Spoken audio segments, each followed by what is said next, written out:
Good morning. इस YouTube channel पर आपका स्वागत है। आज हम अमेरिका का स्वतंत्रता संग्राम के कारण पर चर्चा करेंगे। जो कारण हमारे शेष रह गए हैं उन कारणों पर हम चर्चा करेंगे। कुछ कारण हम लास्ट वीडियोज़ में देख चुके हैं। लास्ट वीडियो में मैंने आपको बताया था कि ब्रिटिश सरकार का पहले तो हस्तक्षेप नगण्य था, लेकिन धीरे धीरे उसने जैसे ही अपना हस्तक्षेप बढ़ाया तो अमेरिकी उपनिवेशवासियों को यह सहन नहीं हुआ। आज हम अन्य कारणों पर चर्चा करेंगे। देखिए, अमेरिका के उपनिवेशों में जो बसने वाले अधिकांश लोग थे, हालांकि वो अपने मातृ राज्य इंग्लैंड से ही आए थे, लेकिन उनको इंग्लैंड के प्रति कोई विशेष प्रेम नहीं था। इसके कई रीज़न थे, जैसे कि ये लोग जो थे वे धार्मिक अत्याचारों से परेशान होकर उपनिवेशों में आकर बसे थे। इन्हें इंग्लैंड के चर्च और वहाँ की सरकार से कोई विशेष सहानुभूति नहीं थी, क्योंकि इनके ऊपर अत्याचार हुए थे। इसके अतिरिक्त अन्य यूरोपीय देशों के भी काफ़ी लोग उपनिवेशों में आकर बसे थे, तो उन्हें इंग्लैंड के राजा से कोई हमदर्दी नहीं थी। उन्हें इंग्लैंड के राजा के प्रति कोई आशा भी नहीं थी।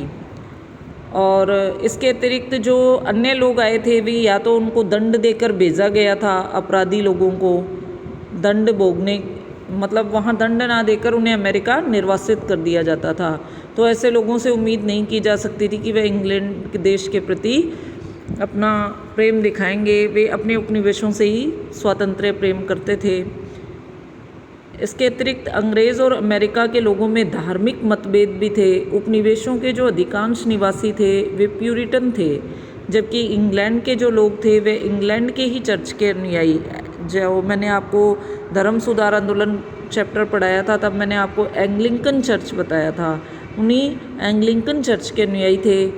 धार्मिक भिन्नता के कारण भी इंग्लैंड के प्रति विशेष मोह नहीं था। इसके अतिरिक्त उपनिवेशों में समानता की भावना भी अधिक प्रबल थी, जबकि इंग्लैंड में अभी भी वर्ग भेद बना हुआ था और समाज में कुलीन वर्ग के लोगों की प्रधानता थी। तो इस प्रकार से हम कह सकते हैं कि दोनों के जो व्यक्ति थे, जो समाज था, उसमें मतभेद थे। और जो लोग आए, हालांकि कुछ तो अपने मातृ राज्य से भी आए थे, लेकिन तब भी उनमें देश के प्रति प्रेम नहीं था, उनका उपनिवेशों के प्रति ही स्वातंत्र्य प्रेम था। देखिए, किसी भी क्रांति का जो मेन रीज़न होता है, जो मेन कारण जिसको क्रांति को हम कह सकते हैं, जो क्रांति को आगे बढ़ाता है, वो बौद्धिक चेतना के बिना संभव नहीं है। बौद्धिक चेतना उसमें होगी ही होगी, यानी एक इंटेलेक्चुअल वर्ग होगा जो आपको प्रेरित करेगा क्रांति के लिए। तो अमेरिकी उपनिवेशों में भी जीवन के स्थायित्व के साथ बौद्धिक चेतना का भी विकास हुआ। बौद्धिक चेतना के विकास में शिक्षा, पत्रकारिता और विचारकों ने विशेष योगदान दिया। शिक्षा के क्षेत्र में जो सबसे अग्रणी उपनिवेश था, 13 उपनिवेश थे ना, उसमें सबसे अग्रणी उपनिवेश था पेंसिल्वेनिया। यहाँ पर एक समुदाय था क्वेकर। इनके द्वारा बच्चों की शिक्षण संस्थाएं चर्च की देखरेख में स्थापित की गई थी। इसी के आधार पर 1636 में मैसाचुसेट्स के कैम्ब्रिज नगर में हार्वर्ड कॉलेज की स्थापना की गई। 1693 में एक और कॉलेज खुला वर्जीनिया में, विलियम एंड मैरी कॉलेज, जो कि शिक्षा का प्रसिद्ध केंद्र बन गया। इसके अतिरिक्त बेंजामिन फ्रैंकलिन ने एक विचार केंद्र की स्थापना की थी। काफ़ी फेमस विचार केंद्र है, और कई बार शॉर्ट्स क्वेश्चन में पूछ भी लेते हैं कि अमेरिकन फिलोसफिकल सोसाइटी के नाम से आप क्या जानते हैं, या बेंजामिन फ्रैंकलिन ने किस विचार केंद्र की स्थापना की थी। तो इस विचार केंद्र का नाम था अमेरिकन फिलोसफिकल सोसाइटी। यद्यपि इस समय जो थी पुस्तकें जो थी वो अमेरिका में अधिकांश लंदन और यूरोप से ही मंगाई जाती थी, परंतु 17वीं सदी के अंतिम वर्षों में अमेरिका के कैम्ब्रिज नगर में पहला छापाखाना भी स्थापित हो गया।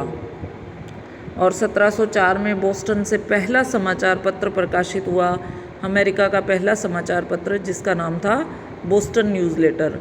उसके बाद कई सारे समाचार पत्र प्रकाशित होते रहे, जैसे अमेरिकन मर्करी, न्यूयॉर्क गज़ट, कई समाचार पत्र प्रकाशित हुए जिन्होंने लोगों के अंदर राष्ट्रीयता की भावना को जन्म दिया इस विचार केंद्र ने और न्यूज़पेपर्स ने।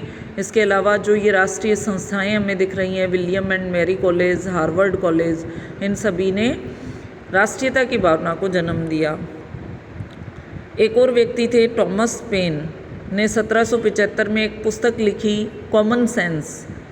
इसके माध्यम से उसने अपने देशवासियों के दिलों में जो देश प्रेम की भावना जागृत की वह अवर्णनीय है। उसने अपनी पुस्तक में कहा, यह मानना कि यह महाद्वीप लंबे समय तक किसी विदेशी शक्ति के अधीन रहेगा किसी भी प्रकार से तर्कसंगत प्रतीत नहीं होता। ऐसा समझना, देखिए ध्यान दीजिए कि ऐसा समझना कि कोई द्वीप कौन है? इंग्लैंड है, एक छोटा द्वीपीय देश है। द्वीप वह होता है जो चारों ओर से पानी से घिरा हो। मैंने आपको इंग्लैंड की भौगोलिक कंडीशन मैप्स में दिखाई थी, वह चारों ओर से पानी से घिरा हुआ है। तो थॉमस पेन एक बहुत बड़ी बात कह रहे हैं कि कोई द्वीप एक महाद्वीप पर शासन कैसे कर सकता है, ये बिल्कुल असंगत है। और सही भी कह रहे हैं, एक छोटा सा द्वीप था और एक महाद्वीप पर कैसे शासन कर रखा है।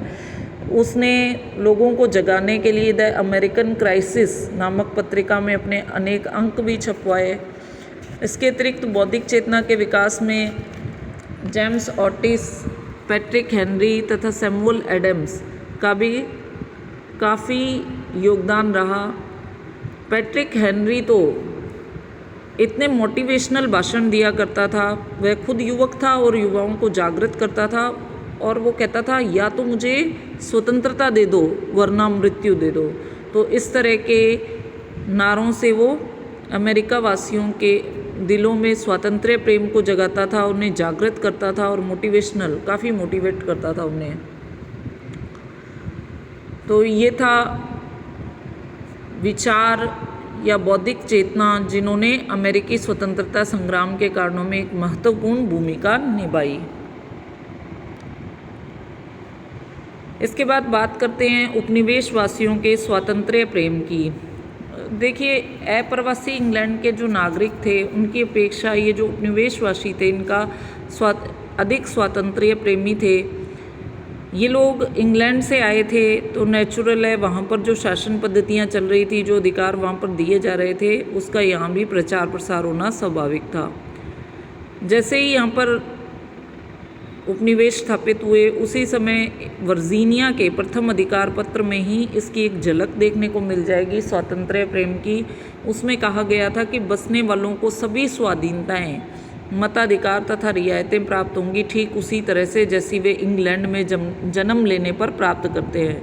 यानी कि वे उस देश से आए थे जहाँ पर संविधान बन चुका है, जहाँ पर जनतंत्र, लोकतंत्र डेवलप हो चुका है। तो नेचुरल है वो यही आशा कर रहे हैं कि ये सभी चीज़ें उन्हें यहाँ भी मिलेंगी। मैरीलैंड तथा पेंसिल्वेनिया के अधिकार पत्रों में भी इसी तरह के प्रावधान थे कि वहाँ के लोगों के लिए जो कानून की रचना की जाएगी वो जन सहमति से की जाएगी। इसके अतिरिक्त नए महाद्वीप पर पैर रखने के साथ, यानी कि ये लोग जो आए अप्रवासी, ये जैसे ही आए ये संविधान के अनुसार ही कार्य करने लगे थे, परंपरा रूप में कार्य करने लगे थे। प्रारंभ में तो इंग्लैंड के राजा ने उन्हें स्वशासन की मान्यता भी दे दी थी, व्यवस्था भी उनकी मान ली थी। जो जनता के उनके चुने हुए प्रतिनिधि थे, कार्यपालिका के कार्य विशेषकर वित्तीय मामलों में इतने प्रभावशाली हो गए थे कि उन्होंने जो इंग्लैंड के गवर्नर थे उनकी तनख्वाहें भी बंद कर दी थी। तो यानी कि जो संस्थाएं डेवलप हो चुकी थी उनको दबाया नहीं जा सकता था, उनमें स्वातंत्र्य प्रेम कूट कूट कर भरा हुआ था। इसके अलावा जो नेक्स्ट रीज़न है वो है उपनिवेशों की जो शासन व्यवस्था थी वो दोषपूर्ण भी थी। देखिए, उपनिवेशों की शासन व्यवस्था के तीन महत्वपूर्ण अंग थे, मोस्ट इम्पोर्टेंट थे। पहला था गवर्नर, सेकंड था गवर्नर की कार्यकारिणी समिति तथा तीसरा था विधायक सदन अथवा असेंबली। तो जो गवर्नर और उसकी कार्यकारिणी समिति थी वो सम्राट के अंतर्गत थी, परंतु कानून निर्माण और कर लगाने का अधिकार अप्रवासियों द्वारा चुने हुए विधायक सदन के हाथ में था। ऐसी स्थिति में गवर्नरों के लिए जनता के प्रतिनिधियों का विरोध करना बहुत कठिन काम था। विधायक सदनों की ये इच्छा थी कि कार्यकारिणी पर उनका नियंत्रण स्थापित हो जाए, जो स्वाभाविक भी था। इस अधिकार को प्राप्त करने के उद्देश्य से ही जो विधायक सदन अक्सर गवर्नरों और जजों के वेतनों की धनराशि की मांग अस्वीकृत कर देते थे, क्योंकि जो टैक्स के जो पेमेंट के अधिकार थे वो इनके पास में थे। यह रवैया अंग्रेज सरकार को बहुत बुरा लगता था, क्योंकि इससे न केवल गवर्नरों की मानहानि होती थी, वरन उनके अधिकारों के प्रयोग पर एक तरह से बैन भी लग जाता था, बंधन भी लग जाता था। इस प्रकार जो शासक वर्ग था और शासित वर्ग था, दोनों ही एक दूसरे से असंतुष्ट थे और उनके बीच पर्याप्त तनाव व्याप्त था।